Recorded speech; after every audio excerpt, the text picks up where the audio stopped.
The highlights of this video: testing the brand new battery preheating function and using OBDII Reader to measure the battery temp, reviewing the renewed infotainment system UI, and going through several smaller new functions included in version 2.0 for BYD Seal.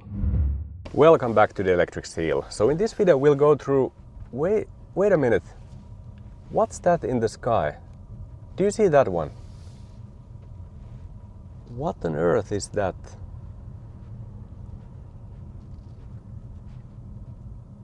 I think I need to pull over and check that one out. Sorry, just a moment. We'll get back to the topic soon.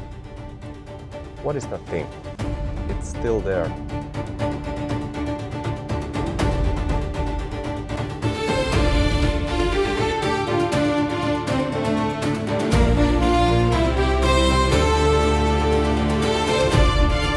But it's quite far away still. I need to take this. Alright, let's see. There, can you see it? It's coming directly towards us and it's approaching fast. There, it's a helicopter with a massive box. It's them. They're coming over the air and approaching my Seal. What on earth is going on? What is BYD delivering? And now the box is coming down. Holy shit! Whoa!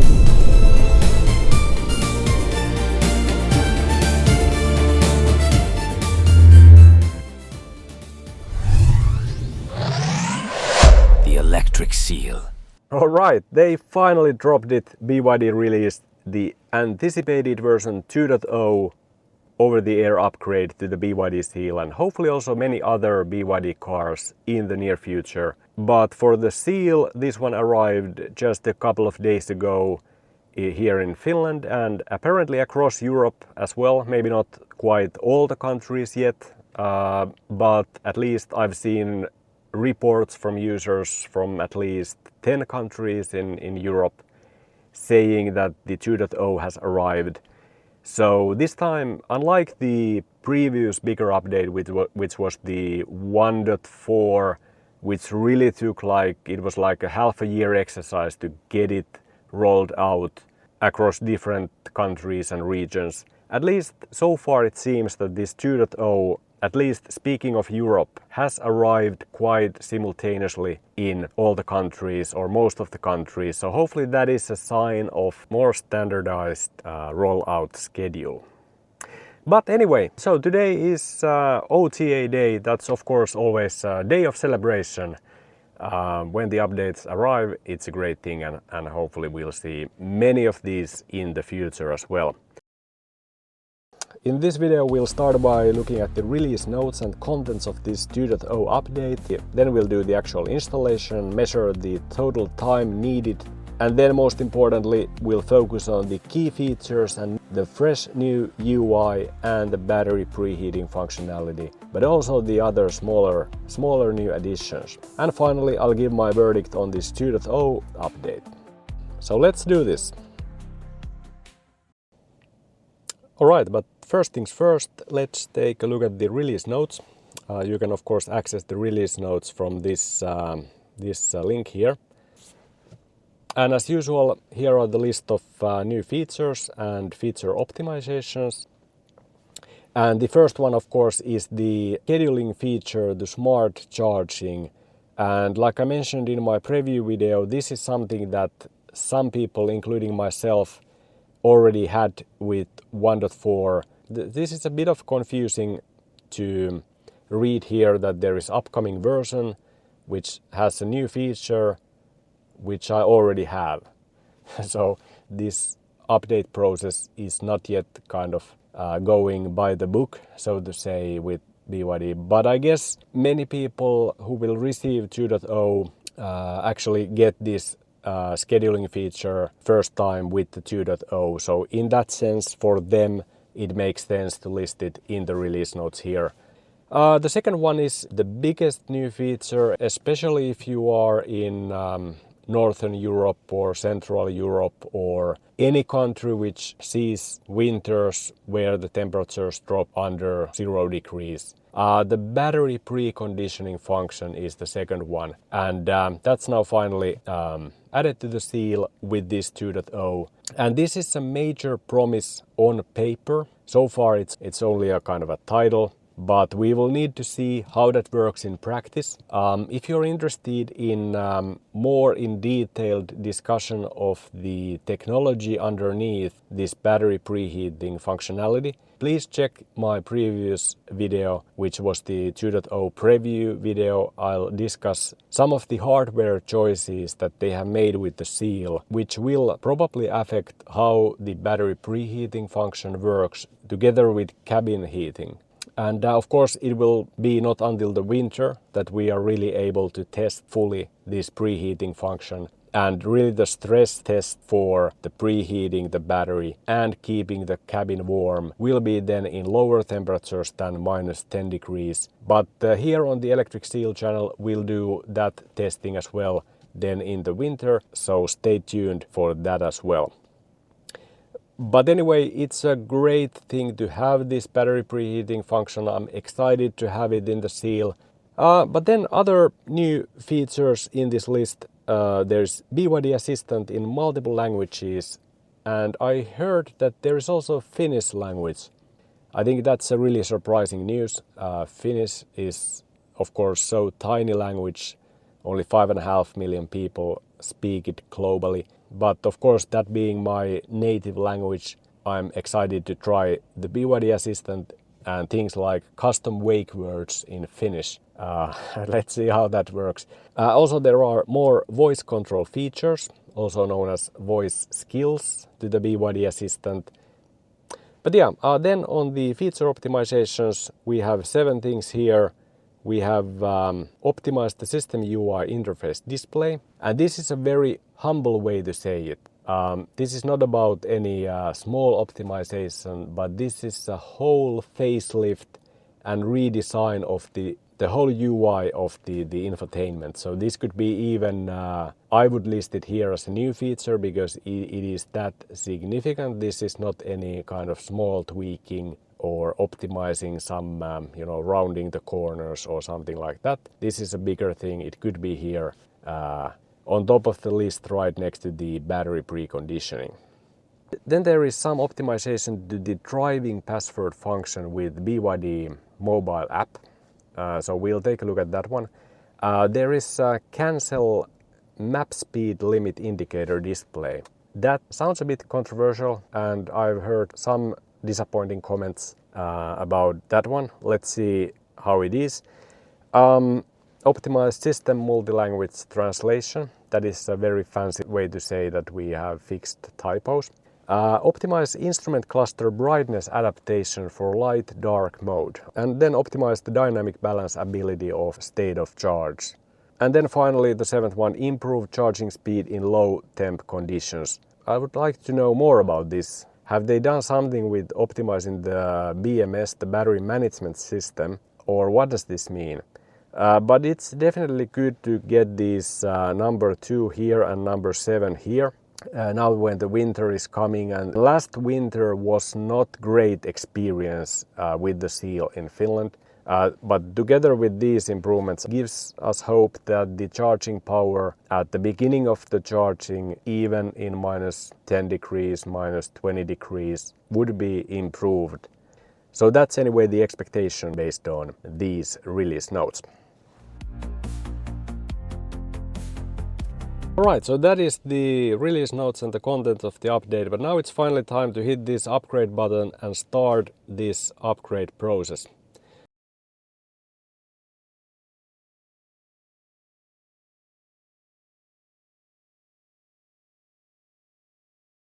It mentioned there that this update would take as long as 64 minutes in total.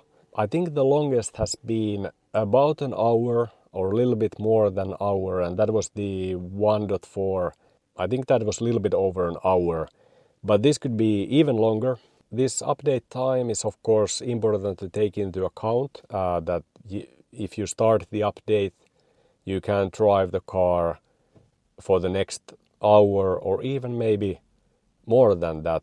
If there is slower connection or something, it could take even 1.5 hours. So that's quite important. So if you have somewhere to go, if you have somewhere to go and have some plans, maybe it's wiser to do the update later. You can easily postpone it and you don't have to do it right away. And of course, you don't have to be in the car while the car updates itself.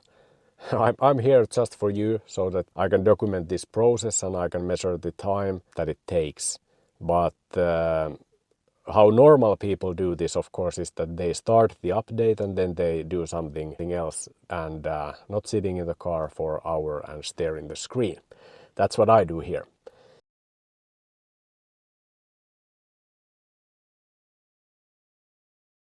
Now this first phase of the installation is at 84%, and we have used, I think, about 20 minutes. So if the 64 minutes estimate is accurate, we still have about 44 minutes to go. So definitely this 2.0 is not a small update. It will take time to get this through.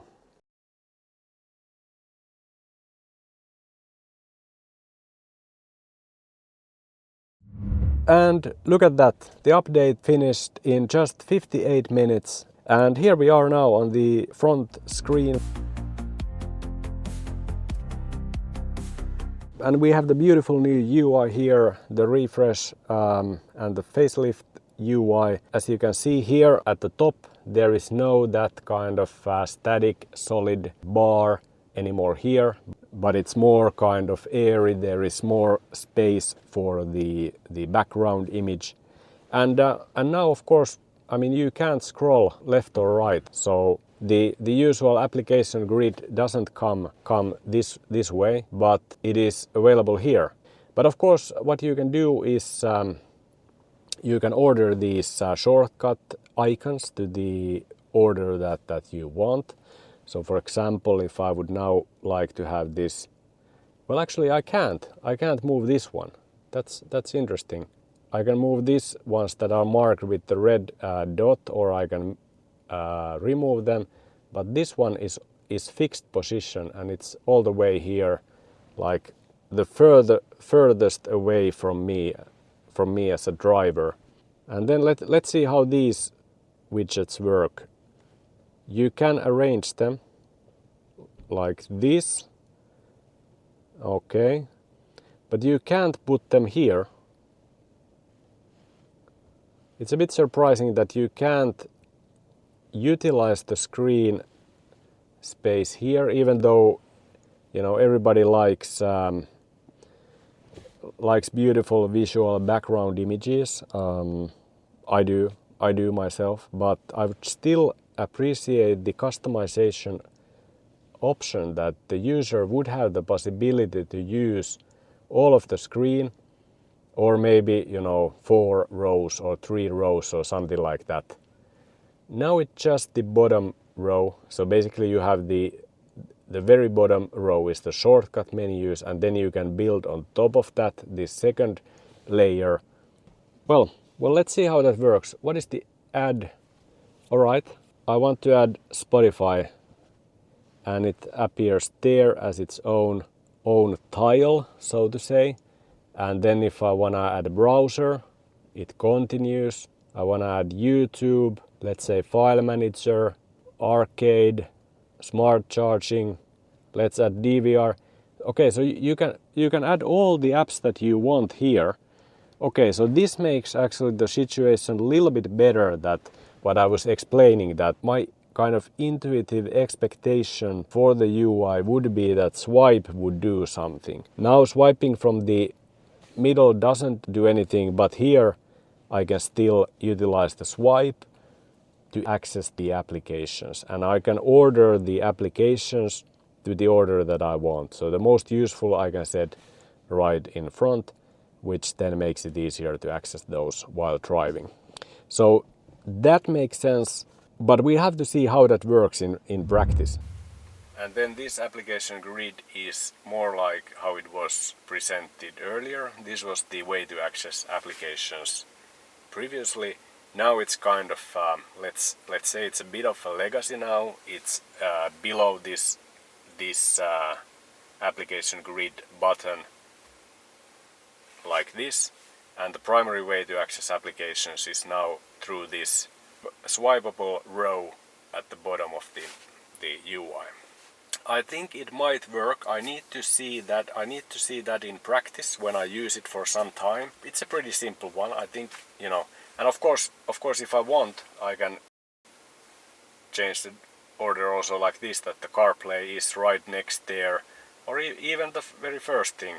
So this customization is pretty good, but maybe the question mark is a little bit this area of the UI. I really like the visuality, I like beautiful background images, but if I would be the development and design team at BYD, I would at least consider possibility of letting the user to decide and customize also the other parts of the front screen.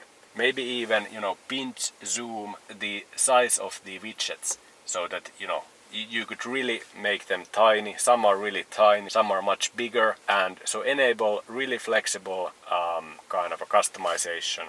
I like the fact that there are these shortcuts for the connections and recents and contacts. So for example here you can see that the Bluetooth is connected, but I think it should visualize it here on this icon directly. So if it's connected, it could be the Bluetooth icon in the middle, could have a little bit of green hue or something like that, that would indicate that okay, your phone is connected via Bluetooth. And actually I just realized that it is indicating the connection status, of course, here. So when the phone is not connected, it shows this clearly as not connected. So that's looking good. And now when connected, then the recents and contacts appear. Let's try the CarPlay.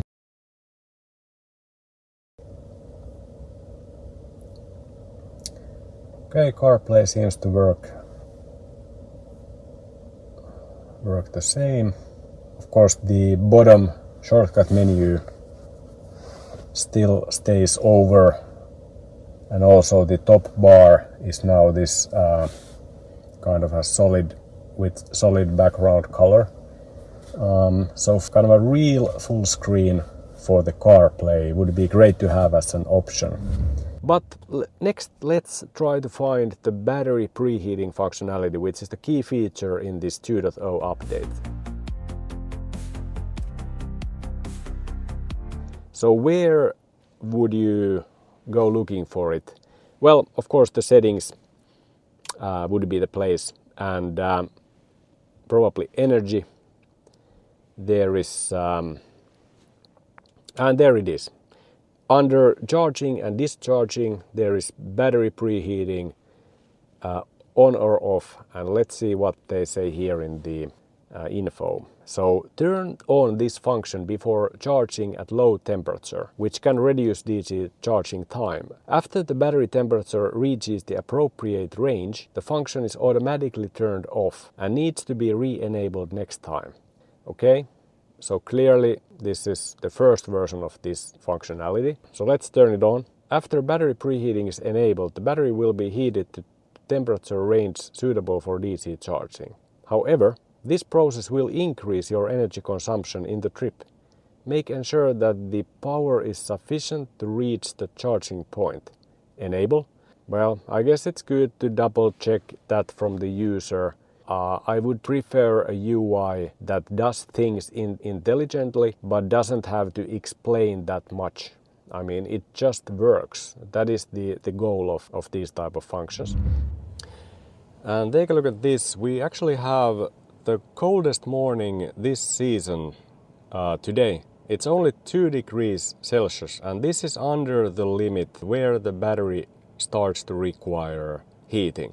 And I have of course my OBDII Reader ready. So let's plug this in, start the preheating process and see what happens. How fast will the battery temperature rise? It probably won't be that fast. Usually when you have battery preconditioning in an electric car with huge battery packs like the Seal 82.5 kilowatt hour LFP battery, it could take 1.5 hours to heat the battery. But I want to see how fast we will see some increase in the temperature. So that's what we are going to find out. Now the OBDII Reader is connected and I'm using an Android box to get the car scanner application running here on the infotainment. I can easily switch back to the actual infotainment and just using Apple CarPlay switch back to the Android box, and here in the dashboard I can then check the readings. Yep, so here we go. We have the minimum battery cell temperature 6 degrees Celsius at the moment and max cell temperature 8 degrees Celsius. But let's see what happens. Now this is very handy because I have the new version 2.0 UI here, and then I can switch easily back to the battery readings using the Apple CarPlay. So the Android box is kind of pretending to be a phone, and it uses this Apple CarPlay protocol to connect to the car infotainment, and that's why there is this handy integration. But okay, and of course if you are interested in this Android box that I have running here, please check the link from the description. The car is currently consuming 2 kilowatts, which is a bit more than usual. So that would also indicate that the battery preheating is functional. This one I think is the exact consumption, 2.7 kilowatts. Okay, let's check back. So now we have the maximum cell temperature has increased 1 degree, and it did this in 6 minutes.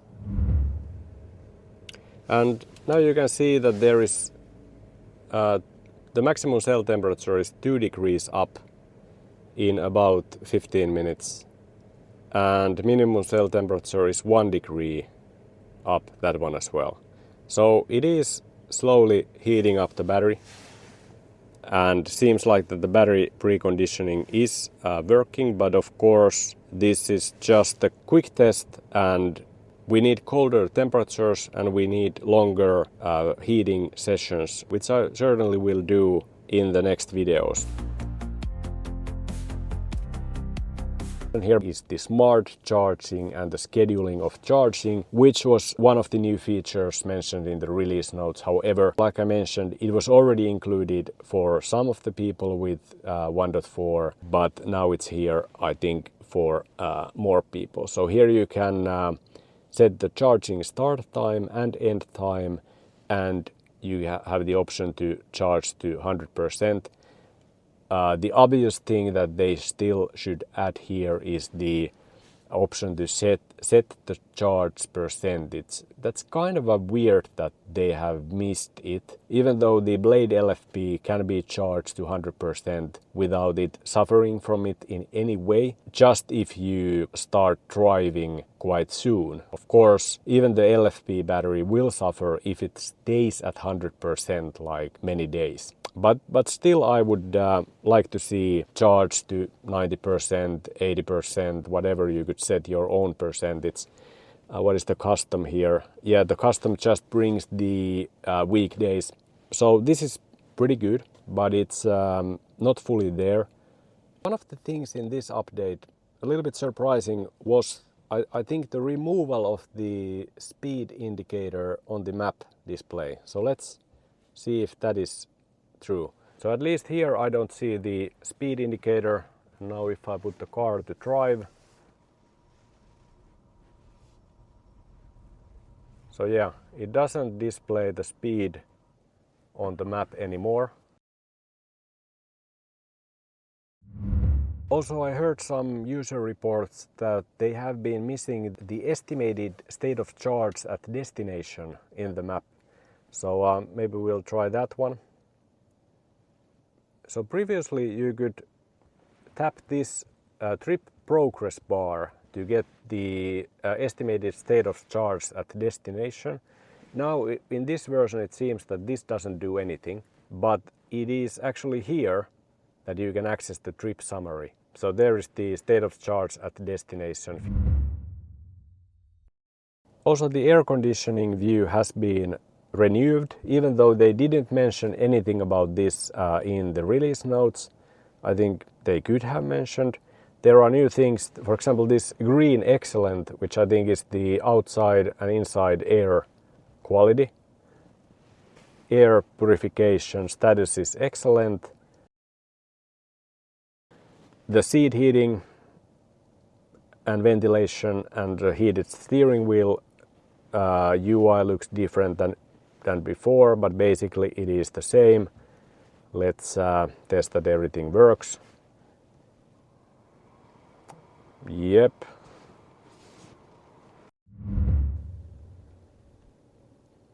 Hey, Finnish. Yes, Finnish voice package has not been downloaded yet. Do you want to download it now? Definitely, I do want to. So that's one of the changes in the 2.0 is the language support. So Finnish and I think Hungarian was one of the languages, and some other languages were added in the 2.0. Okay, Finnish voice pack was downloaded. So now, well, I will do something that I haven't done ever since I got the car. So I will change the UI back to Finnish. Let's see if it's any better now. So languages and Finnish. Okay, let's see how this is now. Okay, file manager goes to 2 lines and not looking neat. Yeah, even that sounds a bit weird. In the settings, okay, lights. Yeah, okay, what the heck? Mukava ajaminen. Okay, that's enough. That's enough. I'm going back. Where was that? Language. Yes, all right. Back to English. Okay. All right, that was interesting. 1 minute. I will try it again at some point. All right, but now the BYD assistant voice language. Yes, Finnish. All right. This is gonna be interesting. And let's turn on the audio wake up. And by the way, where is my custom wake word? Oh no. Is it enabled only with English? Okay, now it's English. And then, yes, this is, that's right. In the English version, there is the custom wake word. So you can use your custom wake word to activate the BYD Assistant. Even though Finnish language is now supported by BYD Assistant, like they mentioned in the release notes, the caveat is that the custom wake word is not, which I'm not surprised really about it. Maybe a little bit disappointed. Hi BYD. Hei siellä. Soita musiikkia.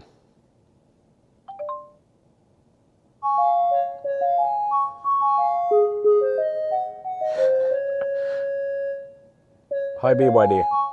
Joo. Voit lopettaa musiikin soiton. Hei BYD. Joo. This is priceless.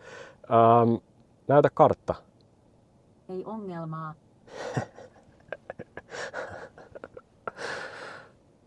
Hi BYD. Miten menee? Navigoi töihin. Aloitetaan navigointikohteeseen oma työosoite. Checking the driving password function if there's something new here. Driving password. Use the driving password to drive the car with the physical key. Driving password is the same as the operation password set in the BYD app. Alright, so this has changed now. Instead of I think it was 4-digit code, they're using the password now. So here it is asking for the password, and the operation password you set on the BYD mobile app. Let's spend a moment to discuss the consistency in the UI, now that the parts of the UI has been renewed, but some parts are still the same. One thing is that, okay, this main screen UI has now been renewed, but what about the driver's instrument cluster display? That is completely the same, it has always been the same. Really kind of hoping that there would also be some facelift also here, because I mean they have here, if you go to the menu here, they have classic and simple. This is the simple. This has been the same ever since I got the car 1.5 years ago, and if you want to change it, there is the classic. But why not to add a third one? Align better with the overall UI, especially now that it has been updated with this UI version 5.0. Better aligned with this design. So to me that sounds like, that's 1 week for the design and development team to pull it off, and that's then in the next OTA. Why not to do it? That's what I would do. But yeah, that's a small bit of criticism. But of course, overall, this new main screen UI looks very modern and sleek. Definitely better than the previous front screen that had the 3 large circle icons here. So it's a step in the right direction. Now, if I would be a UX UI designer, I would ask a question to myself that all right, we have this type of thing on the front screen, we have this type of thing in the application grid, and then in the settings we have this type of thing, and we have this type of thing. So I don't know. There's quite many different kind of let's say navigation patterns here.